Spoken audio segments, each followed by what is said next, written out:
প্রবাসী ভাইদের সাথে সপরিবারের সদস্যরা বেঈমানি করে, এই জন্য কিছু নসিহত করুন। আহারে ভাইরে, আমি 10 বছর প্রবাসে ছিলাম, আমি বুঝি প্রবাসীদের এই কষ্ট, এই কষ্টের কোনো শেষ নাই। সারা জীবন উপার্জন করে কাউকে খুশি করতে পারেন, এত দেওয়া দেওয়ার পরেও মানুষ কি হয় না, খুশি হয় না। এত নাশকর, এত অকৃতজ্ঞ আমরা, এত নিমক হারাম আমরা, যে যা দিছে আলহামদুলিল্লাহ বাপ মা পর্যন্ত খুশি হয় না, স্ত্রী পর্যন্ত খুশি হয় না, অন্য মানুষ তো পরের কথা, শুধু চাই চাই চাই। প্রবাসীদেরকে আমি বলি সব সময়, কিছুদিন আগে সাউথ কোরিয়াতে গেছিলাম প্রবাসীদের একটা বড় প্রোগ্রামে, আমি বলেছিলাম যে আমাদের প্রবাসী ভাইদের অবস্থা হলো, এই বেচারাদের কোনো দেশ নাই, প্রবাসীদের কোনো কি নাই, দেশ নাই। কিভাবে দেশ নাই? এরা যদি নিজের দেশে আসে, প্রবাসীরা যদি দেশে আসে, বাজারে ঘাটে রাস্তায় দোকানে সবাই বলে বিদেশি আসে। কি বলে? বিদেশি। তাহলে নিজ দেশে সে কি? বিদেশি। আর সে যেই দেশে থাকে ওটা যদি মিডল ইস্ট হয় তো বলে আজনবী। আজনবী আজনবী মানে বুঝেন? আজনবী মানে অচেনা, অজানা, অপরিচিত, মানে এর চিনি না, মানে এটা আমাদের দেশের না, মানে বিদেশি, সোজা কথা। তো বেচারা প্রবাসী যে দেশে থাকে ওরাও ও দেশের লোক হিসেবে স্বীকার করে না, আর নিজের দেশে আসলেও সবাই বলে কি আসছে? বিদেশি আসছে। তো বেচারা কোনো দেশ আছে? নাই।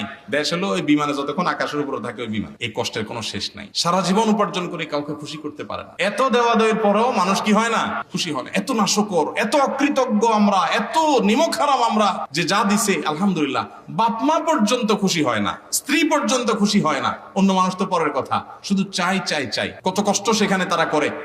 যদি তারা একেবারে আরামের মধ্যেও থাকে, প্রিয়জন থেকে দূরে থাকার কষ্ট কত বেশি, এটা যারা জেল জীবনে থাকে তারা বুঝে।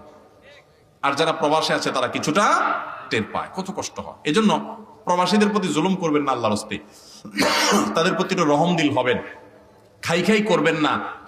যা দিতে পারে শুকর আদায় করবেন, না দিতে পারলে বেচারার ওজর আছে এটা বুঝবেন। কোনোভাবে ব্লেম এবং অভিযোগ করে বেড়াবেন না। আর প্রবাসীরা যারা আছে আমি তাদেরকেও বলি, আপনারা একটু বিবেক বুদ্ধি খরচ করে চলেন। যা কামাই করেন সব ঢাইলা দিছেন, একদম বইয়ের কাছে, বাপের কাছে, ভাইয়ের কাছে, মায়ের কাছে সব দিয়ে দিছেন, নিজের হাতে কিছু রাখলেন না। এরপর দেখা গেল বউ যদি অমানুষ হয়, চম্পট। আছে না নাই?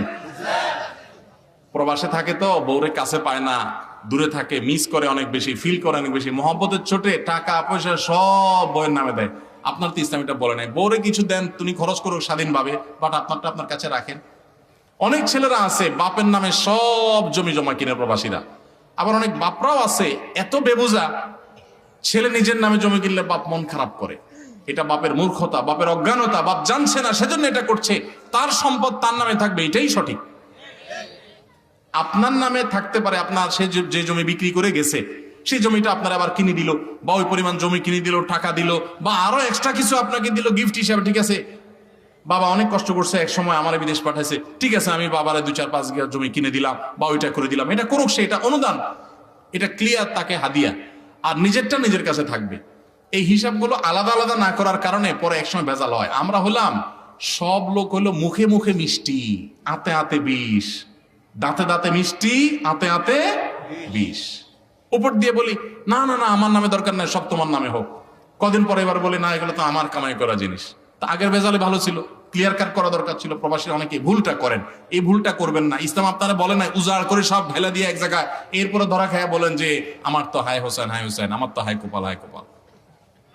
আল্লাহ আমাদেরকে সংশোধন হওয়ার তৌফিক দান। অতএব প্রবাসী ভাইদের প্রতি সবাই সদয় যেমন হব, প্রবাসী ভাইরাও বুদ্ধিদীপ্ত ডিসিশন নিব, চিন্তা ভাবনা করে নিব এবং খুব হিসাব নিকাশ করে করব। অনেক প্রবাসী এখনো আছে নিজের অ্যাকাউন্টও নাই, টাকা সব আরেকজনের কাছে পাঠাচ্ছে। এই ভুল কাজগুলো করবেন না আল্লাহর ওয়াস্তে, এবং নিজের হাতে জিনিস রাখবেন যাতে করে কেউ আপনার সাথে বিট্রে করতে না পারে। আল্লাহ ওনাদেরকে বোঝার তৌফিক দান করুন।